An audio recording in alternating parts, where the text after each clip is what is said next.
베드로전서 3장 1절에서 12절 말씀입니다. 신약성경 380면입니다.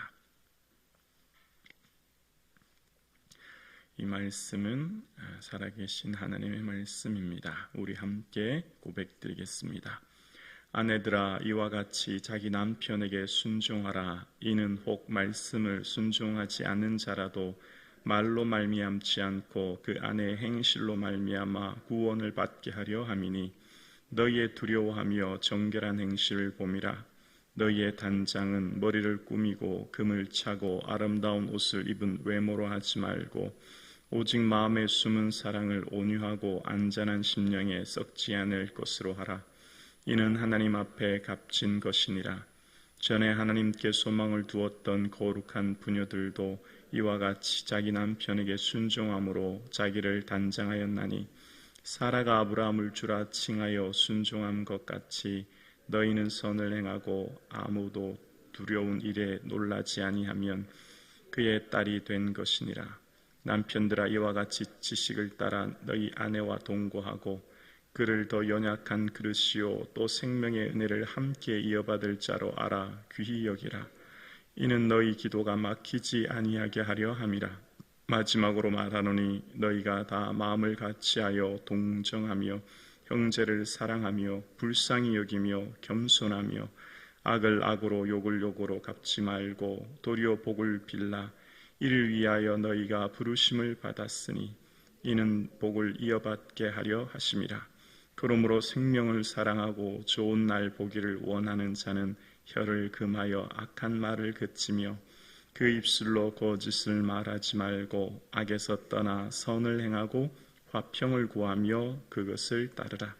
주의 눈은 의인을 향하시고 그의 귀는 의인의 간구에 기울이시되 주의 얼굴은 악행하는 자를 대하시느니라 하였느니라. 아멘.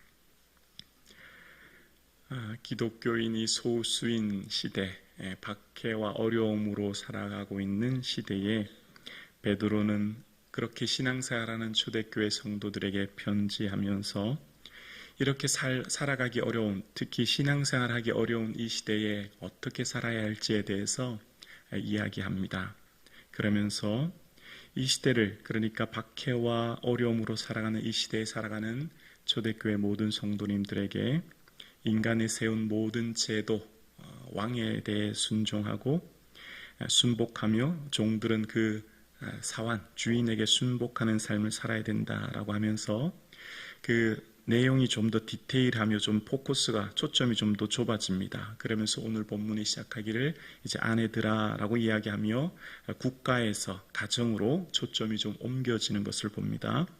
그러면서 아내들에게 권면하기를 시작하는 서두의 1절에 보면 아내들아 이와 같이 라고 이야기합니다. 이와 같이라는 말은 이 압달락 2장의 내용을 들어서 이야기하는 거죠. 그러니까 부당한 대우를 받는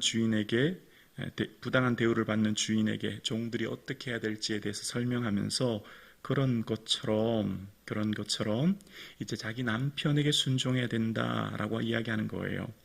그러면서 1절 다시 한번 보면 아내들아 이와 같이 자기 남편에게 순종하라. 이는 혹 말씀을 순종하지 않는 자라도 말로 말미암지 않고 그의 아내의 행실로 말미암아 구원을 받게 하려 함이니라고 이야기합니다. 그러니까 말씀을 순종하지 않는 자라고 하는 것은 말씀을 불순종하는 자, 다시 말하면 믿지 않는 자, 다시 번역하면 내 남편이 신앙생활하지 않는 불신 남편과 함께 사는 아내들이여, 그들에게 권면하기를 말로 아니라 행실로 말미암아 보여줘야 됩니다. 그렇게 얘기하는 겁니다. 당시 문화는 아내가 남편을 가르치는, 아내가 한 가정의 가장이 남편을 말로 가르치는 것을 수치로 여기는 문화였기 때문에 한 가장의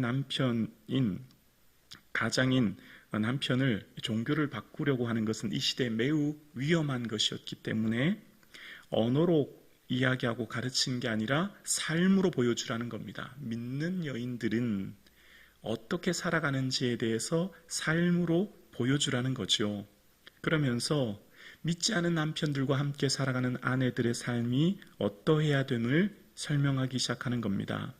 그러면서 아내들의 장식, 무엇을 장식하며 어떤 삶을 살아야 되는가라고 이야기하면서 이제 2장의 2절에서 이제 5절까지의 비유를 이야기하는 겁니다. 어떻게 하냐면 2절 이하에 보면 너희의 두려워하며 정결한 행실을 봅니다. 아내들의 삶이 정결한 행실로 말미암아 살아가라는 겁니다. 그 로마 시대의 이 음란한 문화 속에 아내들의 삶의 정결한 모습을 보이도록 이야기하면서 그 시대의 많은 여인들이 외형을 단장하고 꾸미고 치장한 것으로 자기를 보이는 그런 삶이 아니라 금을 차고 옷을 입은 외모가 아닌 4절에 보면 오직 마음에 숨은 사람은 온유하고 온화하고 안정한 평안한 조용한 심령으로 썩지 않을 것으로 하라. 이는 하나님 앞에 값진 귀한 것이니라. 하나님이 뭘 귀하게 여기시는가? 하나님의 믿음의 아내에게 소중히 보시고 귀하게 보시고 값지게 여기는 것, 바로 썩지 아니할 그 마음에 있는 온유함과 안정함이다 라고 하는 걸 이야기합니다. 시대에 흘러가는 이 세속의 가치를 따라 살아가면서 시대의 모든 여인들처럼 외모에 보여지는 것을 위해 쫓아가는 삶이 아니라는 거죠.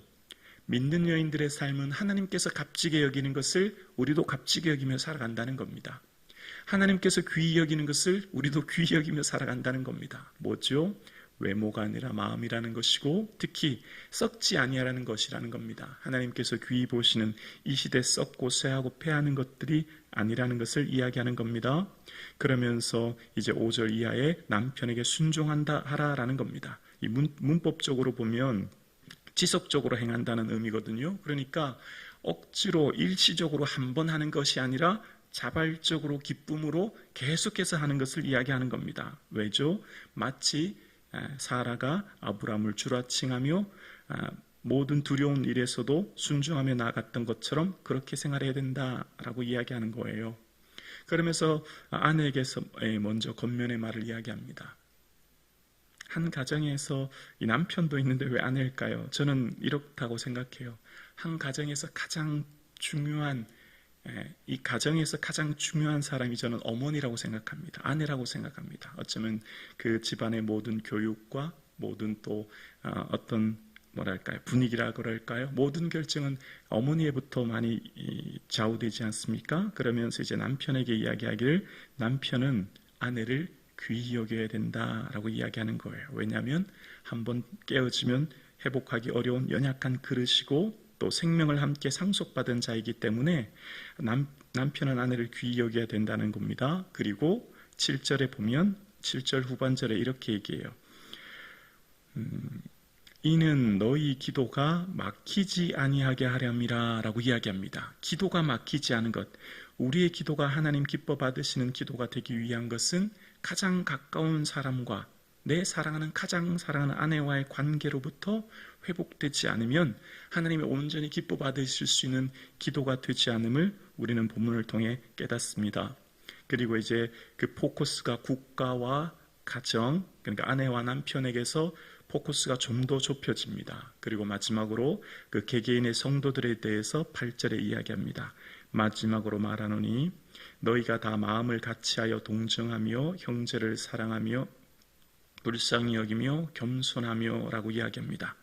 마음을 함께 한마음 되어서 살아가는 삶을 이야기하면서 형제를 사랑하고 불쌍히 여기는 것, 불쌍히 여기다라고 하는 이 원어의 의미는 타인의 고통을 나의 고통으로 느끼는 거예요. 이거는 원래 창자라는 의미가 있거든요.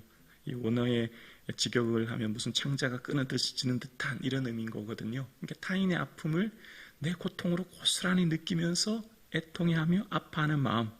그래서 한 마음이 되어서 함께 아픔을 나누고 함께 기쁨을 나누는 그런 삶을 살라는 겁니다. 자, 그러면서 아주 중요한 관점 하나를 우리에게 가르칩니다. 베드로가 성도들에게 편지하면서 하나님의 부르심, 그러니까 하나님이 성도를 향한 사명은 뭘까를 우리에게 말하는 거예요. 하나님이 우리에게 부르신 부름의 사명이 거창하고 대단한 무슨 선교를 위해서 여러분의 가정을 버리십시오. 여러분 성령의 능력과 권능을 받으십시오. 뭐 이런 얘기하려고 말하는 게 아니라는 거예요. 하나님의 부르심에 대해서 아주 중요한 얘기를 9절에 합니다. 9절 볼까요? 우리 9절 함께 고백합니다. 시작. 악을 악으로 욕을 욕으로 갚지 말고 도리어 복을 빌라. 이를 위하여 너희가 부르심을 받았으니 이는 복을 이어받게 하려 하심이라. 아멘. 이를 위하여 너희가 부르심을 받았다라고 얘기해요. 우리를 부르신 이유를 이제 설명하는데 도리어 복을 비는 삶을 살기 위해 우리를 불렀다는 거예요. 기적, 환상, 능력, 선교, 세계복음화, 거창한 화두를 말하면서 사는 삶이 아니라는 거예요. 소박한 일상의 삶, 내게 아프게 하고 고통스럽게 하는 사람을 품고 도리어 복을 비는 삶, 이것이 오늘 본문의 포커스요 핵심입니다. 그러니까 하나님께서 우리를 부르심은 거대한 화두, 세계복음화, 민족복음화, 세상을 변화시키는 것, 이런 것만 하라는 게 아니라 내게 주어진 삶의 평범한 일상 속에서 삶에 아프게 하고 힘들게 하는 사람을 품고 함께 그들을 위해 복을 빌어주고 또 내 이웃과 내 함께하는 가장 가까운 아내와 남편, 함께 신앙생활 하는 내 교회 공동체 이웃들과 함께 한 마음 되는 것, 이게 주님 원하신다는 거예요. 하나님 우리에게 원하시는 것은 크고 거창한 일이 결코 아니라는 거예요. 그것으로 말미암아 가정과 사회와 국가가 변화시켜지게 된다는 거죠. 그러니까 지금 이를 위하여 우리를 부르셨다는 말은 이 앞장 2장 21절도 똑같은 말씀이 나오거든요. 똑같은 말씀에도 말하는 것은 선을 행함으로 고난을 참으면 하나님 아름답게 보신다고 하면서 이를 위해 부르셨다라고 이야기하는 거예요. 왜 그러냐면 예수님도 그러셨다라는 것을 비유로 설명하기 시작합니다. 여러분, 예수님 한 분이 십자가 빌려 죽으심으로 온 인류를 구원하셨습니다. 예수님 구원하신 구원의 방법은 세상을 변화시키고 변혁시키기 위해 폭동을 일으키고 사회에 대해서 황제와 총독에 대해서 반역하여 폭동을 일으키는 그런 것을 말하는 것이 아니라 예수님은 자기 자신을 쳐 복종케 하며 십자가에 죽으셨습니다. 욕을 당하시되 맞대어 욕하지 않으셨고 고난당하시되 위협하지 않으시는 맡겨진 삶의 십자가를 지셨던 삶을 지셨던 것처럼 우리의 삶은 비록 이 세상의 삶이 소수의 그리스도인의 삶으로 부당한 대우를 받고 도저히 이해할 수 없는 일들 속에 살아가지만 주어진 삶의 자리를 말이 아닌 삶으로 예수님을 보여주며 사십시오. 이것이 오늘 본문이 우리에게 이야기하는 거예요. 그렇게 살아가는 삶을 살아갈 때 주님께서 이제 오늘 본문에 그렇게 살아가는 삶을 하나님 어떻게 여기시는지를 12절에 이렇게 이야기합니다. 12절 함께 고백할까요? 함께요. 주의 눈은 의인을 향하시고 그의 귀는 의인의 간구에 기울이시되 주의 얼굴은 악행하는 자를 대하시느니라 하였느니라. 악행하는 자를 대하다는 말은 대적하다는 말인데요. 하나님의 눈과 하나님의 귀는 내게 향하고 있다. 하나님의 얼굴이 지금 악행하는 자들을 대적하시면서 하나님의 모든 눈과 귀가 지금 우리를 향해 나를 향하고 있습니다. 지금 그 얘기를 오늘 본문 마지막에 하는 거예요. 그러니까 지금 국가, 가정, 개인에게 그리고 마지막 나를 향해 이야기하기를 여러분의 삶의 자리가 힘드시죠? 네로 황제의 박해로 말미암아 여러분 재산을 잃어버리고 감옥에 갇혀 고문을 당하고 때로는 심지어 목숨까지 잃어버리는 삶의 극심한 고통 가운데 있는 여러분, 예수 믿는 것으로 말미암아 부당한 대우를 받고 삶의 어려움 가운데 처해진 여러분, 하나님의 눈이 그 귀가 우리를 향하고 있습니다. 포기하거나 낙심하지 마십시오. 우리의 소망이 주께 있습니다 라고 오늘 본문은 이야기하고 있는 겁니다. 하나님의 부르심은 바로 지금 주어진 내 가장 사랑하는 사람들을 사랑하고 삶에 주어진 삶의 자리를 지키며 평범한 일상을 살아내는 것, 하나님의 눈과 귀가 바로 우리에게 향하고 있고 그렇게 살아가는 사람을 주님은 귀하게 여기십니다. 그 말씀을 우리에게 하는 겁니다. 오늘 함께 예배드리시는 사랑하는 성북청 가족 여러분, 지금 여러분의 삶의 자리를, 평범한 삶의 자리, 내 가장 가까운 사람을 사랑하고 또한 힘들고 어려운, 때로는 부당한 대우를 받는 이 현실 속에서 오히려 그들을 사랑하고 말이 아닌 삶으로 그들을 품고 나아갈 때 주님의 눈과 귀가 우리를 향하고 있음을 기억하는 이 하루 되기를 주님의 이름으로 축원합니다.